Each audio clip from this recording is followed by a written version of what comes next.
Okay, അപ്പോൾ നമ്മളുടെ chapter 2 second ടോപ്പിക്കാണ് കോസ്റ്റ് ഓഫ് ക്വാളിറ്റി. ഓക്കെ, അപ്പോൾ എന്താണ് കോസ്റ്റ് ഓഫ് ക്വാളിറ്റി നോക്കാം. സോ കോസ്റ്റ് ഓഫ് ക്വാളിറ്റീനെ നമുക്ക് രണ്ടായിട്ട് ഡിവൈഡ് ചെയ്യാൻ പറ്റും. കോസ്റ്റ് ഓഫ് ഗുഡ് ക്വാളിറ്റി ഉണ്ട്, കോസ്റ്റ് ഓഫ് ബാഡ് ക്വാളിറ്റി ഉണ്ട്. Cost of good quality can again be divided into two: prevention cost, appraisal cost, and cost of poor quality is divided into internal failure cost and external failure cost. So ഇത് 4 ഐറ്റംസും കൂടെ add ചെയ്യുമ്പോഴാണ് നമുക്ക് cost of quality കിട്ടുന്നത്. Clear അല്ലേ? So എന്താണ് ഓരോന്നെന്ന് നമുക്ക് നോക്കാം. അപ്പോൾ first one is prevention cost. Prevention cost എന്ന് പറഞ്ഞാൽ cost incurred for preventing poor quality of products and service. Poor quality of products and service, അതായത് പുവർ ക്വാളിറ്റി പ്രൊഡക്റ്റ്, നമ്മൾ പ്രൊഡ്യൂസ് ചെയ്യുന്ന പ്രൊഡക്റ്റ് പുവർ ക്വാളിറ്റി അല്ല, പുവർ ക്വാളിറ്റി പ്രൊഡക്ട്സ് നമ്മൾ produce ചെയ്യുന്നില്ല, അങ്ങനെ ചെയ്യാതിരിക്കാൻ വേണ്ടി നമ്മൾ ഇൻകർ ചെയ്യണ കോസ്റ്റിനെയാണ് നമ്മൾ prevention cost incurred to prevent poor quality product from being produced. Clear അല്ലേ? അതിനെയാണ് പ്രിവെൻഷൻ കോസ്റ്റ് എന്ന് പറയുന്നത്. അപ്പോൾ ഇത് എപ്പോഴായിരിക്കും ഇൻകർ ചെയ്യണത്?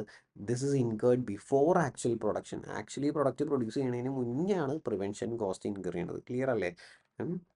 ഈ ഒരു കോസ്റ്റ് മാത്രമാണ് പ്രൊഡക്റ്റ് പ്രൊഡ്യൂസ് ചെയ്യുന്നതിന് മുന്നേ ഇൻകർ ചെയ്യണത്. ഓക്കെ, അപ്പോൾ കുറച്ച് എക്സാമ്പിൾ പറയുവാണെങ്കിൽ product low quality product prevent ചെയ്യാൻ വേണ്ടി വരുന്ന കോസ്റ്റ് എന്തൊക്കെയായിരിക്കും? ഒന്ന്, design, implementation, maintenance of quality management programme. നമ്മൾ പ്രോഗ്രാംസ് ഒക്കെ ഇംപ്ലിമെൻറ്റ് ചെയ്യുവാണ്, ക്വാളിറ്റീനെ ഫോക്കസ് ചെയ്തുകൊണ്ടുള്ള പ്രോഗ്രാംസ്. എംപ്ലോയീസിന് ട്രെയിനിങ് കൊടുക്കുവാണ്. ഓക്കെ, ലോ ക്വാളിറ്റി പ്രൊഡക്റ്റ് വരാതിരിക്കാൻ വേണ്ടിയിട്ട് എംപ്ലോയീസിന് ട്രെയിനിങ് കൊടുക്കുവാണ്. അതിൻ്റെ എക്സാമ്പിൾസ് ആണ് ക്വാളിറ്റി പ്ലാനിങ്, ക്വാളിറ്റി അഷ്വറൻസ്. ഈ ക്വാളിറ്റി അഷ്വറൻസ് ഒന്ന് നോട്ട് ചെയ്ത് വെച്ചോ, ബിക്കോസ് ഞാൻ അടുത്തതിൽ പറയാനുണ്ട്. Quality assurance, new product review. കണ്ടോ, ന്യൂ പ്രൊഡക്റ്റ്, ഒരു പുതിയ പ്രൊഡക്റ്റ് ഇറക്കുമ്പോൾ തന്നെ അതിൻ്റെ റിവ്യൂ ആണ്, ഇതിന് എന്തെങ്കിലും ക്വാളിറ്റി ഇഷ്യൂസ് ഉണ്ടോ. ബിക്കോസ് മാസ് പ്രൊഡക്ഷൻ തുടങ്ങിയ പ്രശ്നവും. അപ്പോൾ അതിന് മുമ്പ് തന്നെ, അങ്ങനെ മാസ് പ്രൊഡക്ഷൻ തുടങ്ങുന്നതിന് മുമ്പ് തന്നെ പ്രോട്ടോടൈപ്പ് ഒക്കെ തന്നെ നമ്മൾ എന്ത് ചെയ്യുവാണ്? റിവ്യൂ ചെയ്യുവാണ്. ഓക്കെ, എറർ പ്രൂഫിങ് എന്ന് വെച്ച് കഴിഞ്ഞാൽ ഡിഫക്റ്റ് പ്രൊഡ്യൂസ് ചെയ്യാതിരിക്കാൻ വേണ്ടിയിട്ടുള്ള സിസ്റ്റംസ് ഇംപ്ലിമെൻറ്റ് ചെയ്യണം. ഫോർ എക്സാമ്പിൾ, ഇപ്പോൾ ഓട്ടോമാറ്റിക്കായിട്ട് വെയിറ്റ്, ഇപ്പോൾ ഞാൻ ഒരു എക്സാമ്പിൾ പറയാം. ഇപ്പോൾ ഫോർ എക്സാമ്പിൾ, ഇപ്പോൾ ഈ ഷവർമ ഉണ്ടാക്കൂലേ, ഷവർമ ഉണ്ടാക്കുന്ന സ്ഥലത്തൊക്കെ, പൽത്താസ അങ്ങനത്തെ കുറച്ച് ക്വാളിറ്റി ഉള്ള സ്ഥലത്തൊക്കെ അവർക്ക് ഒരു മെക്കാനിസം ഉണ്ട്. ആ ഷവർമയിലേക്ക് മീറ്റ് ഇങ്ങനെ ഇടുമ്പോൾ തന്നെ കറക്റ്റ് വെയിറ്റ് ആണെങ്കിൽ ഒരു ഗ്രീൻ ലൈറ്റ് കത്തും, അല്ലെങ്കിൽ അതിങ്ങനെ റെഡ് ആയിരിക്കും. കറക്റ്റ് വെയിറ്റ് ആകുമ്പോഴേ ഗ്രീൻ ലൈറ്റ് കത്തുള്ളൂ. അപ്പോൾ എന്താണ്? അതൊരു പ്രിവെൻഷൻ മെക്കാനിസം അല്ലേ? ബിക്കോസ് ലോ ക്വാളിറ്റി, അതായത് മീറ്റിൻ്റെ വെയിറ്റ് കുറഞ്ഞ ഷവർമ പ്രൊഡ്യൂസ് ചെയ്യുന്നില്ല എന്ന് ഉറപ്പ് വരുത്താൻ വേണ്ടിയിട്ടാണ് ആ സംഭവം ഇംപ്ലിമെൻറ്റ് ചെയ്തേക്കുന്നത്. ക്ലിയർ അല്ലേ? അപ്പോൾ അങ്ങനത്തെ സാധനങ്ങളാണ് ഈ എറർ പ്രൂഫിംഗ് എന്ന് പറയുന്നത്. ഫെയിൽ സേഫ് മെക്കാനിസംസ് ഇംപ്ലിമെൻറ്റ് ചെയ്തേക്കുക. Quality improvement team meeting, quality improvement project, quality education and training. Basically ഇത് എഡ്യൂക്കേഷൻ, ട്രെയിനിങ്, മീറ്റിംഗ്, പോളിസീസ്, അങ്ങനത്തെയൊക്കെ കോസ്റ്റുകളാണ് എന്തെന്ന് പറയുന്നത്? പ്രിവെൻഷൻ കോസ്റ്റ് എന്ന് പറയുന്നത്. Okay, cost incurred for preventing low quality product from being produced. Next, appraisal cost. Cost associated with measuring and monitoring activities. അതായത് monitor, auditing, testing എന്നൊക്കെ വേർഡായിരിക്കും കൂടുതലും ഇതിൽ വരാൻ പോകുന്നത് ഈ അപ്രൈസൽ കോസ്റ്റിൽ. അതായത് എന്തിനു വേണ്ടിയിട്ടാന്ന് പറഞ്ഞാൽ, ഇവിടെ കോസ്റ്റ് ഇൻകേർഡ് ടു ചെക്ക്, നമ്മളിവിടെ എന്താ ചെയ്യാൻ പോകുന്നത്? We are going to check cost incurred to check whether low quality product is being produced, അല്ലെങ്കിൽ the product produced is of low quality. നമ്മൾ പ്രൊഡ്യൂസ് ചെയ്ത് കഴിഞ്ഞു, അത് ലോ ക്വാളിറ്റി എങ്ങാനും ആണോ എന്ന് ചെക്ക് ചെയ്യാൻ വേണ്ടി വരുന്ന കോസ്റ്റിനെയാണ് നമ്മൾ എന്തെന്ന് പറയുന്നത്? അപ്രൈസൽ കോസ്റ്റ് എന്ന് പറയുന്നത്. To determine the degree of conformation to സ്റ്റാൻഡേർഡുമായിട്ട് കൺഫോം ചെയ്യുന്നുണ്ടോ എന്ന് ചെക്ക് ചെയ്യുവാണ്. ഓക്കെ, അതുകൊണ്ട് വേർഡ്സ് കൂടുതലും മെഷറിങ്, ഇവാലുവേറ്റിംഗ്, ഓഡിറ്റിംഗ്, ടെസ്റ്റിംഗ് എന്നൊക്കെ ആയിരിക്കും. Okay, example: testing and inspecting materials, final product testing and inspection. കണ്ടോ, ചെക്ക് ചെയ്യണ കാര്യമാണ് പറയുന്നത്. Work in progress testing and inspecting, package inspection, depreciation of testing equipment. അതായത് ഈ കോസ്റ്റിൽ എന്തിലെടുക്കണം എന്നാണ് കേട്ടോ ഡിപ്രീസിയേഷൻ എന്ന് പറയുന്നത്. ടെസ്റ്റിംഗ് എക്യുപ്മെൻറ്റ് നമ്മൾ വാങ്ങിച്ചു, അതിൻ്റെ ഡിപ്രീസിയേഷൻ എന്തിൽ കാറ്റഗറൈസ് ചെയ്യണം, അത് അപ്രൈസൽ കോസ്റ്റിൽ കാറ്റഗറൈസ് ചെയ്യണം എന്നാണ് പറയണത്. ഓക്കെ, അതായത് നമുക്ക് ഈ പ്രോബ്ലംസ് ഉണ്ട്, ഇത് തിയറി ടോപ്പിക്ക് മാത്രമല്ല, ഇതിൽ പ്രോബ്ലംസ് ഉണ്ട്. അപ്പോൾ ഇങ്ങനെ ഒരു line item, depreciation of testing equipment എന്ന് പറഞ്ഞാൽ അത് എന്തിൽ കാറ്റഗറൈസ് ചെയ്യണം? It should be categorised under appraisal cost. Clear അല്ലേ? അപ്പോൾ ഇതൊക്കെയാണ് ഇവിടെ. പക്ഷേ ഇവിടെ നോക്കിയടാ, ഇപ്പോൾ ന്യൂ പ്രൊഡക്റ്റ് റിവ്യൂ എന്ന് പറയുമ്പോൾ അത് പ്രിവെൻഷൻ കോസ്റ്റാണ്. ബിക്കോസ് ഇത് ഓരോ പ്രൊഡക്റ്റും റിവ്യൂ ചെയ്യണ കാര്യമല്ല, നമ്മൾ പുതിയൊരു പ്രൊഡക്റ്റ് ഡിസൈൻ ചെയ്തു അത് റിവ്യൂ ചെയ്യണ കാര്യമാണ് പറയണത്. അതുകൊണ്ടാണ് അത് എവിടെ വന്നത്, പ്രിവെൻഷൻ കോസ്റ്റിൽ. ഓക്കെ, ഓരോ പ്രൊഡക്റ്റ് ടെസ്റ്റ് ചെയ്യുവാണെങ്കിൽ ഫൈനൽ പ്രൊഡക്റ്റ് ടെസ്റ്റിംഗ് ഒക്കെ വരുന്നത് എന്തിലാണ്, അപ്രൈസൽ കോസ്റ്റിലാണ്. ക്ലിയർ അല്ലേ? ശരി. മെറ്റീരിയൽസ് ടെസ്റ്റ് ചെയ്യില്ല. അപ്പോൾ ചിലപ്പോൾ നിങ്ങൾക്ക് ഒരു ഡൗട്ട് ഉണ്ടാവും, മെറ്റീരിയൽസ് ടെസ്റ്റ് ചെയ്യുക എന്ന് പറയുന്നത് എന്തിനു വേണ്ടിയിട്ടാണ്? ഫൈനൽ പ്രൊഡക്റ്റ് പ്രൊഡ്യൂസ് ചെയ്യുമ്പോൾ അത് ലോ ക്വാളിറ്റി പ്രൊഡക്റ്റ് വരാതിരിക്കാനല്ലേ? അങ്ങനെയല്ല കേട്ടോ. ടെസ്റ്റിംഗ് എന്ന് പറയുന്ന കോസ്റ്റ് മെറ്റീരിയൽസ് ആണെങ്കിലും അത് ടെസ്റ്റ് ചെയ്യുമ്പോൾ അത് അപ്രൈസൽ കോസ്റ്റിലാണ് വരേണ്ടത്. കാരണം എന്താണെന്ന് പറയട്ടെ, നമുക്ക് ഈ അപ്രൈസൽ കോസ്റ്റ് ശരിക്കും പറഞ്ഞാൽ ഒരു നല്ല കോസ്റ്റ് അല്ല. നമുക്ക് ഇതിനെ വേണമെങ്കിൽ ഒഴിവാക്കാൻ പറ്റണം. അതായത് ഈ ടെസ്റ്റിംഗ് എന്ന് പറഞ്ഞ സാധനം ശരിക്കും അധികം ചെയ്യേണ്ടി വരരുത്. ഇതൊരു വേസ്റ്റ് കോസ്റ്റാണ്. ആക്ച്വലി ഇതൊരു വേസ്റ്റാണ്. കാരണം എന്താ വെച്ച് കഴിഞ്ഞാൽ, ഇപ്പോൾ നമ്മൾ നമ്മുടെ സപ്ലയറുമായിട്ട് നല്ലൊരു റിലേഷൻ ഉണ്ടാക്കി അവരുമായിട്ട് നല്ലൊരു ക്വാളിറ്റി പോളിസി ഉണ്ടാക്കുവാണെങ്കിൽ പിന്നെ ഓരോ പ്രാവശ്യവും പർച്ചേസ് ചെയ്യണ മെറ്റീരിയൽ ടെസ്റ്റ് ചെയ്യേണ്ട ആവശ്യമില്ല. അവർക്ക് കൃത്യമായിട്ടൊരു അവരായിട്ട് നല്ല റിലേഷനാണ്.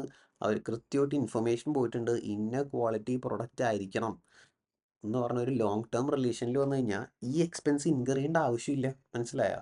അപ്പോൾ സപ്ലയർ റിലേഷൻ എന്നൊക്കെ പറയണത്, അല്ലെങ്കിൽ സപ്ലയർ ട്രെയിനിങ് എന്നൊക്കെ പറയണത് വേണമെങ്കിൽ നമുക്ക് എന്തിൽ കൊടുക്കാൻ പറ്റും, അത് പ്രിവെൻഷൻ കോസ്റ്റാണ്.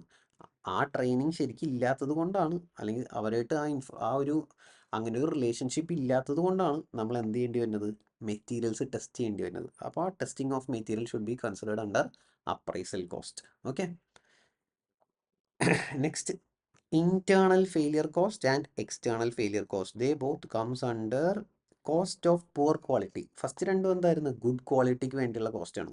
അടുത്തത് പുവർ ക്വാളിറ്റി. അത് ഉദ്ദേശിക്കുന്നത് എന്താണെന്ന് പറയട്ടെ, നമ്മൾ പ്രൊഡ്യൂസ് ചെയ്തത് പുവർ ക്വാളിറ്റി പ്രൊഡക്റ്റ് ആയി പോയി, ഇനി ഇൻകർ ചെയ്യാൻ പോണ കോസ്റ്റിനെയാണ് ഇന്റേണൽ ഫെയിലിയർ കോസ്റ്റും എക്സ്റ്റേണൽ ഫെയിലിയർ കോസ്റ്റും എന്ന് പറയുന്നത്. Okay, we produced a poor quality product.